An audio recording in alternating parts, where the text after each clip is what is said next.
The production office. Moving wallpaper is at 9. First, it's locks and keys. It's day 2 on my coast-to-coast journey, and today, the big city beckons.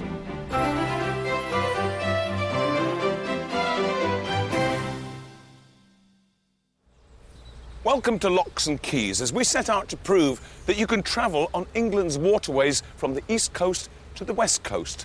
And in theory, you can do it without even stepping on dry land.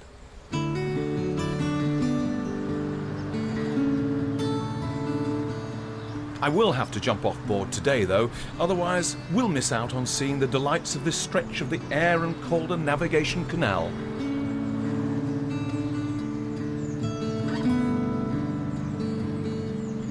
Today, West Yorkshire welcomes us with some splendid scenery surrounding Castleford. Then we're off towards Leeds, stopping off at Thwaite Mill's watermill before seeing how the city centre's architecture plans to utilise the waterways.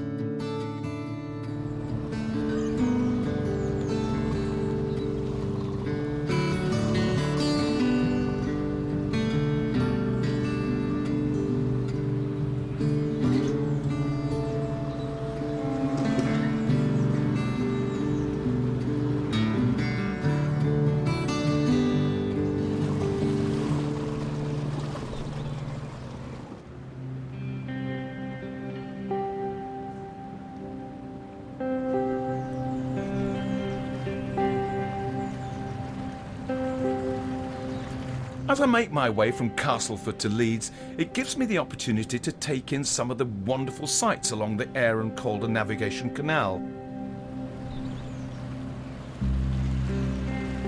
An industrious and integral waterway for 3 centuries has crucially linked the supply of the ports and the demands of the rest of the country.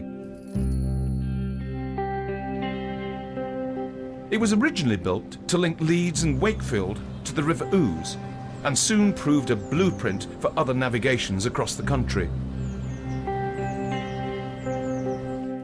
By the 1760s, even bigger boats wanted to use the system, a development that spurred the growth of towns such as Goole and a massive influx of commercial traffic. A subject that local historian John Goodchild is keen to share. So when did commercialisation come to this area? The industrialisation occurred in a variety of forms. The coal industry was the most particular one. But there were all sorts of other industries. Raw materials were the foundation of the prosperity of Castleford. Sand and coal to manufacture glass. At the end of the 18th century, in the mid-1780s, a fine ware pottery was established at Castleford on the site of potteries which had existed somewhat earlier, making use of local clays. So there is local clay, there is local coal, there is local sand, there is local lime. The raw materials for these 2 major industries, where Castleford became quite important. Indeed, what was suggested to be the largest glass bottle manufacturer in the world, Breathitt's, immediately below Castleford, flourished, as did many of the Castleford glassworks until the Depression between the 2 20th century world wars. But one of the most important ingredients, the waterways. And the waterways to carry the goods away. For glass and for pottery, the waterways were very good indeed, because they provided a much safer means of transporting the glass and the pots, which of course were liable to be broken in railway trucks, yes. Particularly the old unsprung railway wagons. So the waterway was very good for those. So if we could step back 150 years, we might well find either side of this river industry. Here we would have found large collieries on each side of the river, producing huge quantities of coal, and with their colliery staiths, that is, the coal wagons coming up to load boats on the edge of the river. Yes, we've seen 1 or 2 of these chutes that come down. That presumably was to tip into barges. Into boats, yes.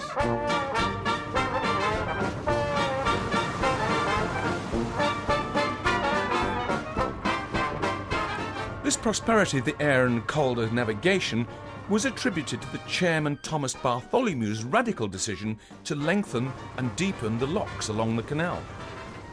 His foresight enabled massive vessels, including the coal-carrying compartment boats, or Tom Puddings as they call them around here, to navigate each lock system with far greater size loads, as well as carrying their cargoes far further inland.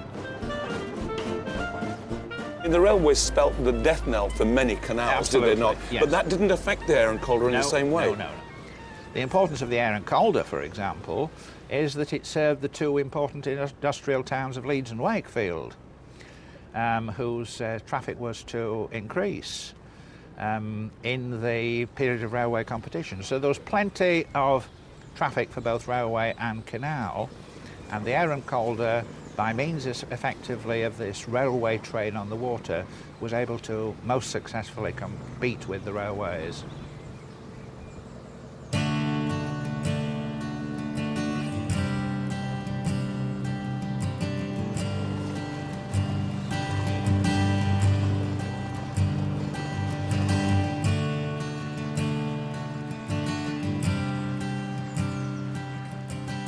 So the ingenuity shown with this navigation's design soon left other canal systems looking pedestrian in comparison.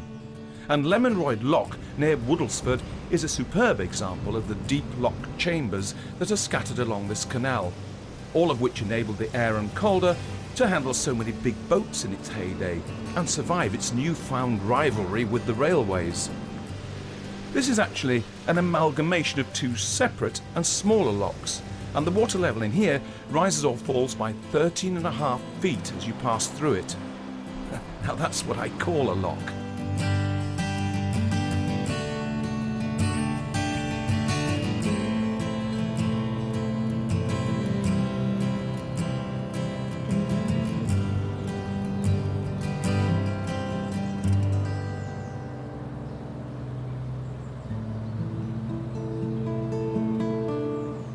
Now earlier on, I passed through Castleford Floodlock in the direction of Leeds. But what would I have seen if I'd turned left instead towards Wakefield? Well, a local museum curator can help fill in the gaps along this interesting 8-mile-long stretch of the Aire Calder.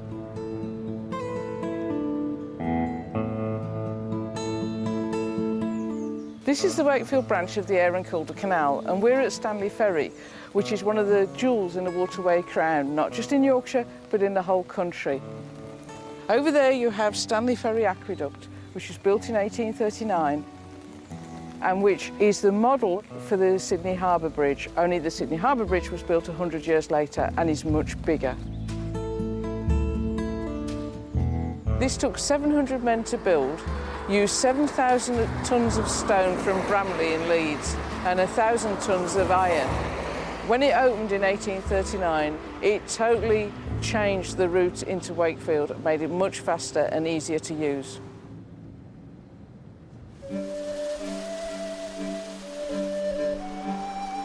We're now nearly in the centre of Wakefield. We're at Chantry Bridge, which was built in the 1340s and was the only crossing across the Calder.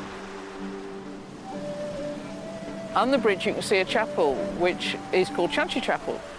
And it was some sort of spiritual insurance, because in medieval times, travel was both slow and dangerous, and people were worried that they wouldn't complete their journey successfully. So they prayed at the chapel for a safe journey before they set off. We're now at Falling Lock. Over there, we have the entrance to the original canal in 1702. That takes you right up to Chantry Chapel and the bridge there. But it was a bit of a mistake because you couldn't get from there to the other side of the bridge to go up into the Pennines. So in the 1760s, they opened Falling Cut, which we have here, with a lock to take us up round the weir and over to the Calder going off towards Huddersfield.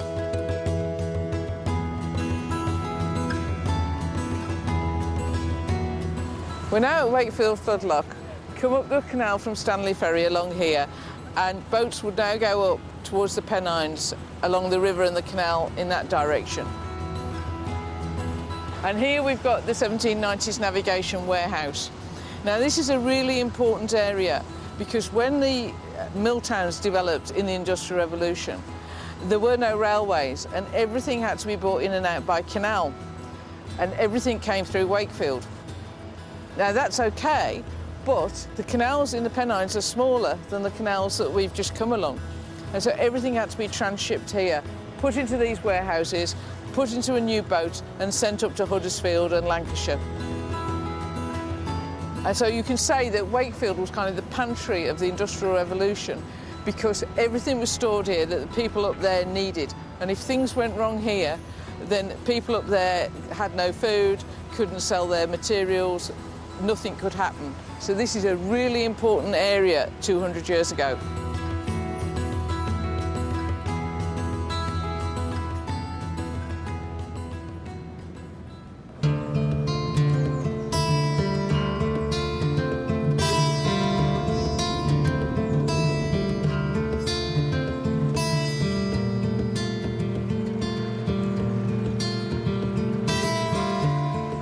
The further I travel, the more our scenery gives way to the industrial landscape of today's final destination, Leeds city centre.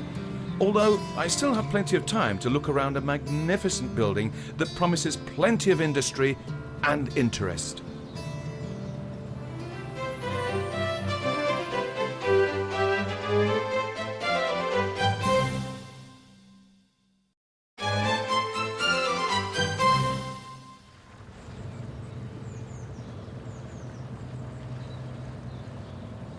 My journey to the outskirts of Leeds has brought me to Thwaite Mills, a series of splendid-looking buildings with plenty to see inside.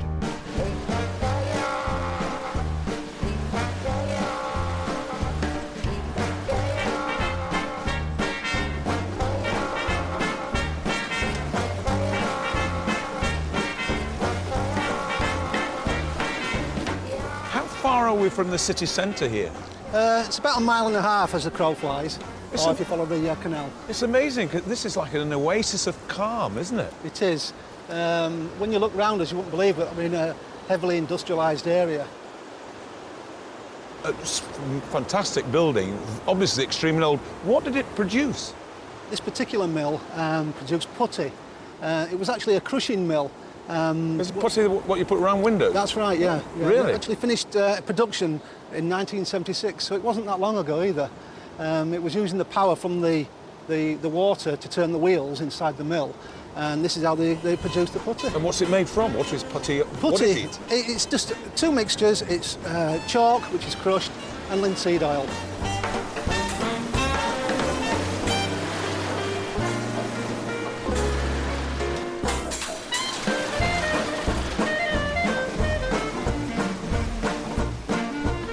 And is that why it was built, to make putty? No, this is the second mill on the site. The first one was dated back to 1641. It's all to do with textiles. It was a fulling mill. It's part of the finishing process of cloth, where it's brought to the mill, put into rather large holes in the ground and pounded with hammers in a mixture of fuller's earth and sheep's urine. Now, the sheep's urine actually strips all the oils out of the cloth so you can dye it afterwards. And the fuller's earth bonds all the fibres together so you can't pull it apart. So it was just one of the processes that was down here. So we've had two usages so far. We've had the fabric. That's right. And the putty. Anything else? Yeah, I mean, when the Joy family came in the 1820s, they crushed rapeseed for specialised oils. And we do have records stating that we actually sent a specialised oil for Stephenson's rocket up in, in the northeast, yeah. It also crushed flint and china stone for the pottery industry. Was there pottery in Leeds then? There was over 200 potteries in Leeds in its heyday. Really? The two main ones were the Leeds Creamware, which is world famous, and Bermontoffs, which is now an area in Leeds. Has the building changed a lot? I mean, I noticed that there's quite a few blocked up windows, and cosmetically, has it changed? Cosmetically on the outside, a little bit, yes, but on the interior, nothing at all. Nothing at all. We've had some health and safety features, such as walkways and fencing, but otherwise, it's as original as you can get. It's living history. It is, yes. It is, yeah. Of course, it was all thanks to this water. The water gave birth to the thing in the first place, That's didn't right, it? yeah. Without the water, you wouldn't have a mill.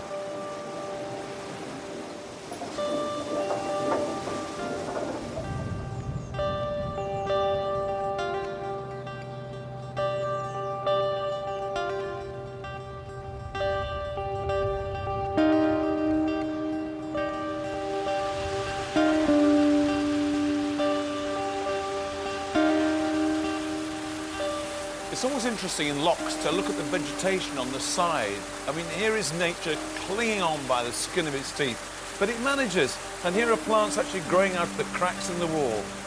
Amazing. And this newfound lease of life is also admirably on display in Ellesmere Port, where the National Boat Museum should help enlighten you on the crafts and the colours of yesteryear.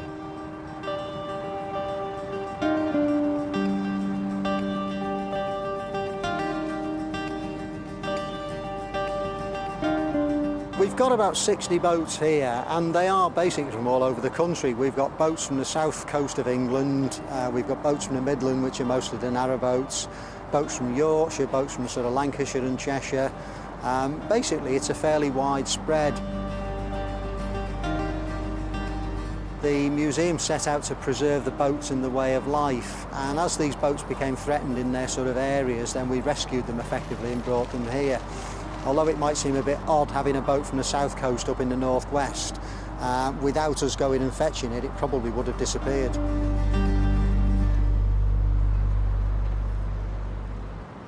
The diversity of boats ranges from sort of coracles, which aren't strictly canal craft but are early vessels, right through to the sort of traditional narrow boats, Leeds and Liverpool boats, which used to carry mostly coal, and then you've got sort of Mersey flats, which carry general goods.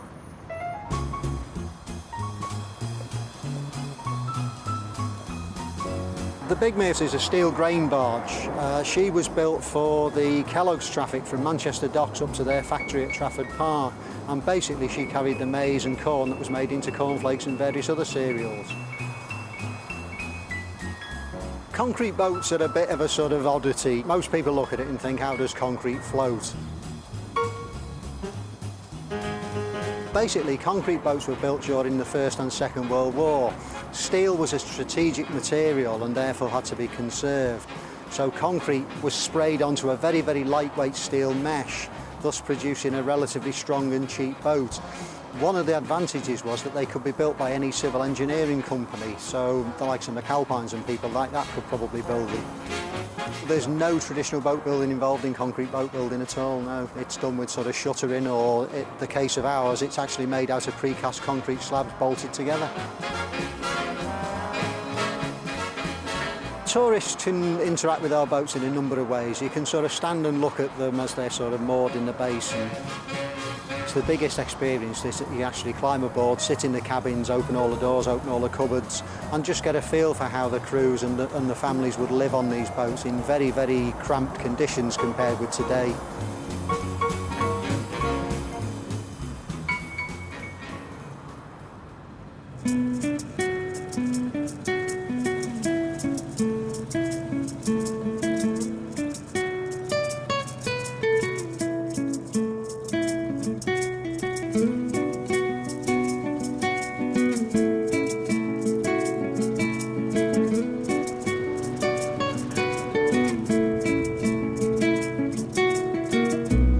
This is a fascinating view. It's the countryside giving way to the city, gracefully.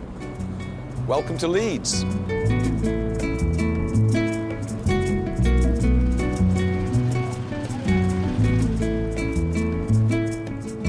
This boat, Valor, has come from a very interesting place. I wonder if we're following it or it's following us.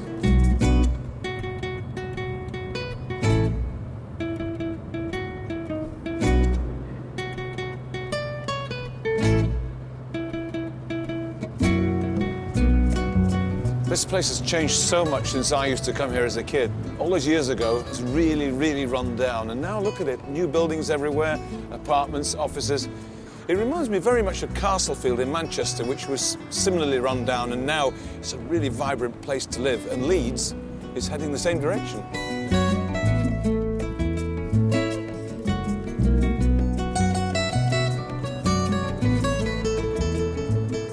We have a central stretch of the river and the canal system here, which had to work very hard for its living in the Industrial Revolution. And what we're trying to do now with the waterfront strategy that we have is to bring residential and recreational and many varieties of uses to enliven the river and to bring a balance of new development with the historic structures and buildings and places that are along this central stretch.